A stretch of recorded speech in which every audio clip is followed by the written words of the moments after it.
120 od Bae System Hägglunds, ktorý bol vyvinutý s cieľom splniť špecifickú požiadavku moderných armád.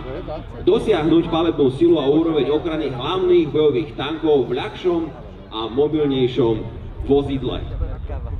Ľahký tank CV90 120 by sa mohol stať ďalším kľúčovým prvkom v posilňovaní výzbroje slovenskej armády. Myslím si, že je to elegancia sama o sebe. Čo ho robí taký výnimočný? Táto technologická špička poskytuje vysokú taktickú a strategickú mobilitu, a teraz pozor, so 120 mm kanónom a s vysokou schopnosťou prežitia v akomkoľvek teréne alebo prostredí. No a tiež bezkonkurenčný výkon s jedinečnou konštrukciou bojového systému. Milí priatelia, toto je 21. storočie. Ja samozrejme nechcem sa nikoho dotknúť, ale sami môžete vidieť, že toto je už úplne iná dimenzia, ako sme videli stroje z komisie.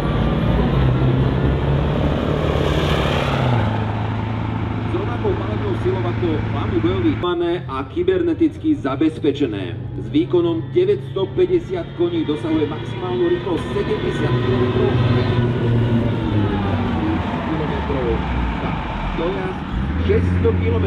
Priatelia, z úsmevom môžeme povedať, že zo západu na východ Slovenska prejde ako nič a ešte mu zostane pol nádrže. Plne automatická prevodovka, brodivosť do 1,5 metra, čiže myslím si, na Slovensku okrem rieky Dunaj nebude mať s ničím problém asi. Otáčanie ako každé moderné pásové vozidlo, CBRN ochrana, a dokonca klimatizácia či varič vody na kávu a na čaj.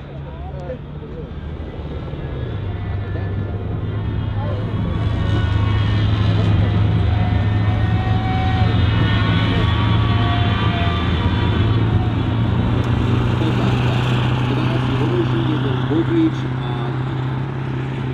4-členné družstvo si.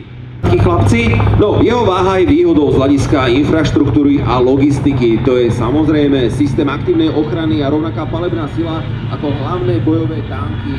Myslím si, že toto je veľký favorit na to, aby sme týchto ľahkých švédskych tankov mali čo najviac. Vystreluje akýkoľvek moderný a budúci 120 mm náboj s hladkým vývrtom na to.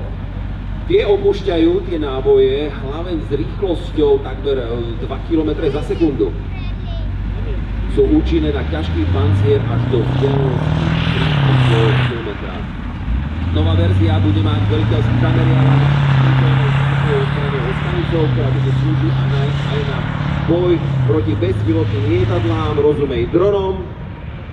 No a keď už o týchto dronoch hovoríme, tak toto vozidlo si bude niesť, tak v úvodzovkách to poviem, také dve garáže pre pripútané alebo nepripútané drony, to na prieskum dopredu alebo pozorovanie pomocou kamery alebo iných prostriedkov na získanie cieľov. Ale samozrejme je možné rozšíriť dosah antény aj pre ďalšie komunikačné zariadenia. Tank CV90 120 je postavený na rovnakom podvozku ako štandardné bojové vozidlo pechotné CV90. Systém Hägglunds a jeho slovenský.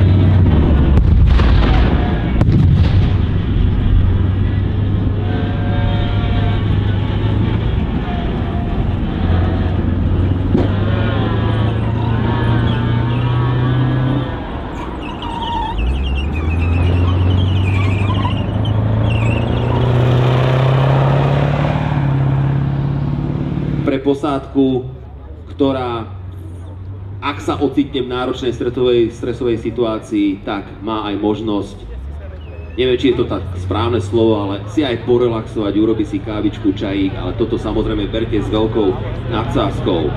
Bae System, jeden z veľkých partnerov od tankových náučencov, našich organizátorov, Ruka Franca, Anna Mária, Simonovcov a všetkých ďalších desiatky organizátorov, ktorí tu pomáhajú, jednoducho sa dohodli a vďaka týmto ľuďom sa podarilo Ďakujeme ukážke, sa podarilo ukázať takto poprvýkrát nádherne. Ďakujeme posádke, ukážke, fantázia. Myslím si, že si to zaslúži veľký potlesk, pretože ste boli, myslím si, že mála z prvých, ktorí na vlastné oči CV90 120 videli. Prečo 120? Myslím si, každý, kto tomu rozumie.